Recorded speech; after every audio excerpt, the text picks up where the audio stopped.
Powered by the Montana Television Network. Montana This Morning continues on Montana's News Leader. Today is day 33 of the partial government shutdown, and lawmakers are working on a new way to end it. I'm Mark Liverman, and I'll tell you why those efforts may not lead to much change. I'm Emma Hamilton reporting from Bozeman, where the crime rate per 1,000 residents is the lowest in the state. I'll have more on the story coming up next. 6:30 on this snowy Wednesday. Chet Lemon, Missy O'Malley, Matt Elwell with you here. Matt, driving in was a little deceptive. The snow wasn't super heavy when I came in early. No. It was just that stuff that was underneath that made it really And that's going to be our big issue today, is the ice is going to continue to be a problem for our community. You look at the area road reports, snow-covered or scattered snow and ice on the area roadways. The morning commute's going to be dicey. The evening commute's going to be terrible, I have a feeling, especially with some of those heavier bands of snow trying to work their way through. Temperatures right now into the 20s, teens out toward West Yellowstone. It doesn't look all that impressive on radar, but we do have winter storm warnings out for Gallatin County, winter weather advisories out for the surrounding area. The snow is expected to be in the range of 4 to 6, maybe 8 inches in the Bozeman area, 2 to 6 in Butte. We'll talk more about driving conditions and what to expect in just a few minutes. Thank you, Matt. It's like we're having a snow day over here. We're so excited. Which means we're all working full time. That's how a snow day goes in Montana this morning. And of course, now we've reached day 33 of the partial government shutdown. Lawmakers in Washington are getting ready to take another stab at ending the longest shutdown in history. But as CBS's Mark Liverman explains, their efforts may not amount to much. Remind our lawmakers that they can ease the pain. The Senate chaplain's opening prayer yesterday highlighted what 800,000 federal employees are facing, another week without pay. Amen. But on the Senate floor, it's only a thinly veiled attempt by the president to save face. The political divide remains 5 weeks into the partial government shutdown. So they can look like champions of the so-called resistance? Some glimmer of progress. Tomorrow, the Senate will hold dueling votes to reopen the government. One bill is built around President Trump's proposal. The plan includes $5.7 billion for a strategic deployment of physical barriers, or a wall. The other is a bill House Democrats passed. It funds the government through February 8th without wall funding. Neither appears to have the votes to succeed.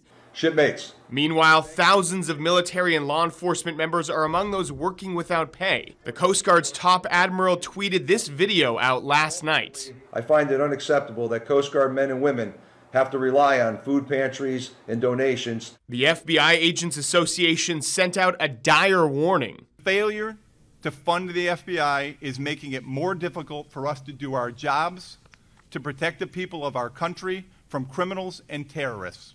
They added the shutdown could lead some FBI agents to consider career options that provide more stability for their families. Mark Liverman, CBS News. Now another pressure point for both sides, the State of the Union quickly approaching. House Speaker Nancy Pelosi has threatened to cancel the president's January 29th address to Congress. The shutdown is not resolved. The White House says it's pushing ahead with plans for that speech next week. Where that speech would take place, though, is still a big question mark. And the National Council for Home Safety and Security has ranked Bozeman as having the lowest crime rate per 1,000 people. That's the lowest rate in the state of Montana. MTN's Emma Hamilton takes a look at what Bozeman is doing right. As Bozeman continues to grow more and more each day, growth typically equals a higher crime rate. But that's not the case for this city. I think that it's a result of the hard work of the men and women that work to keep Bozeman safe, as well as our partnership with the community. And so we've got alert citizens that are calling in when they see something that doesn't look right. And you know, we work closely to try and resolve public safety issues. And so I think it's a result of that. It's not only the police force enforcing, but it's also our community members looking after one another that also contribute to what I see as a really safe community, one that I feel comfortable raising my children in and allowing them to travel around the community without constant supervision. Having a safe community is something that's attractive for people moving to Bozeman. Public safety is important. It's a critical function of government. We take it very seriously. And it translates into an improved quality of life, a safer place to work, play, live, and recreate. And I think that it contributes to the overall, quality of life, growth, and kind of prosperity that Bozeman is experiencing. By the way, the next 3 safest cities in the state are Helena, Great Falls, and Missoula. To see the whole report, simply head on over to our website. And a Bozeman man was arrested for charging and fighting with a Bozeman police officer at a gas station on Monday night. 18-year-old Anthony Johnson appeared in Gallatin County Justice Court. He's charged with assault of a peace officer. The officer responded to a 911 call and then it hung up. He says he arrived, Johnson charged at him. He did not follow his commands to get back. The officer said Johnson reached for the officer's weapon and his taser as the two wrestled to the ground. Eventually, the officer subdued and handcuffed Johnson. Both the officer and Johnson were taken to Bozeman Health Deaconess for treatment. Johnson's bail is set at $7,500, and his next appearance will be February 15th. Also out of the mining city, police in Butte are warning residents about a phone scam that's using the name of a well-known priest to try to con people out of money. MTN's John Amy tells us how this con got started and how you can avoid it. Butte police say a scammer sent text messages to people pretending to be a prominent priest in the Butte community, asking them to donate iTunes gift cards to children with cancer. This was just an attempt to con people out of money. Asking the people to go buy an iTunes card, take a photo of it, text that photo of that ID, of that PIN number back to them.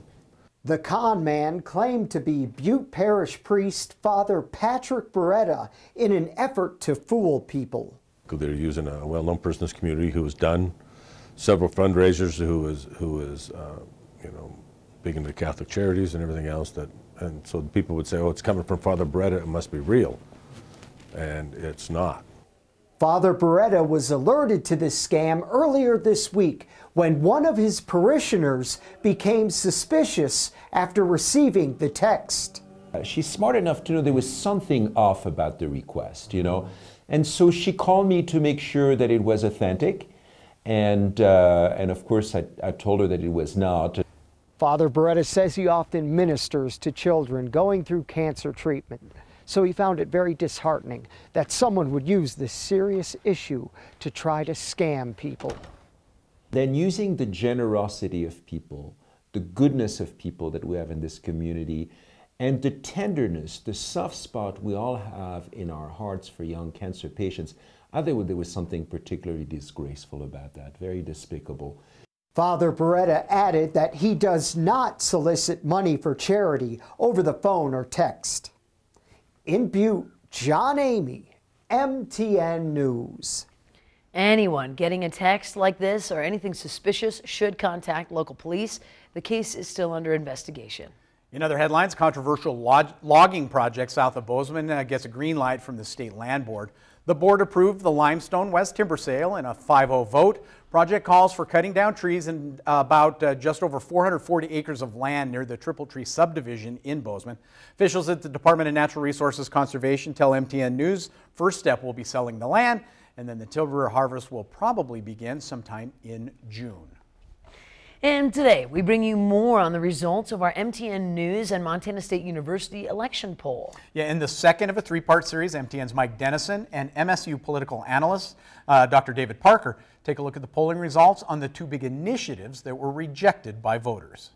Initiative 185 would have extended Medicaid expansion, which provides government-funded health care to 95,000 low-income adults, and raised tobacco taxes to help pay for it. It failed, with 53% of Montana voters against it. Our poll showed an identical partisan split on I-185, with 79% of Democrats for it, 79% of Republicans against it, and independents 50-50 on the measure. Women slightly favored I-185 by 53 to 47%, while men strongly opposed it, 61 to 39%.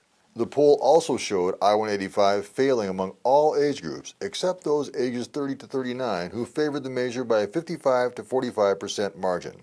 So did this just come down to a partisan thing on this initiative race?